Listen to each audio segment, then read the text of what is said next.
The Smiling Man, a night of mysterious terror. A young man named Ethan lived in a small town in America. He was lonely and loved to walk at night. The streets of the city were quite quiet, but one night he had the most terrifying experience of his life.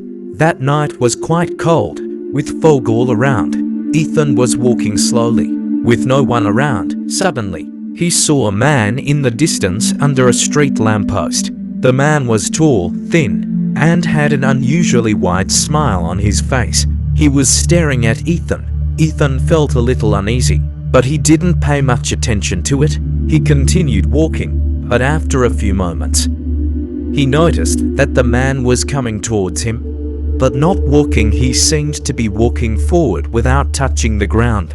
Scared, Ethan started walking faster, but he saw that the man's smile had now become wider. His eyes were fixed, and he was now very close to him. Ethan started running, but surprisingly, the closer he ran, the closer the man got, as if time was not working for him. Eventually, Ethan reached his flat, opened the door, quickly went inside and closed the door. He thought he was safe, but when he looked out the window, his blood ran cold.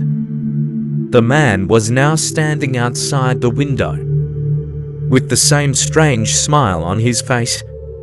But the scariest thing was the man's body and bone structure were changing. His arms were lengthening. His eyes had turned into black holes. Suddenly, Ethan realized that this was not a man. This was something else. The next morning, Ethan was no longer alive. His door was open, and he had the same strange wide smile on his face. Last words. The townspeople still say that if someone walks alone late at night, they can see the man, and once they see him, they never come back.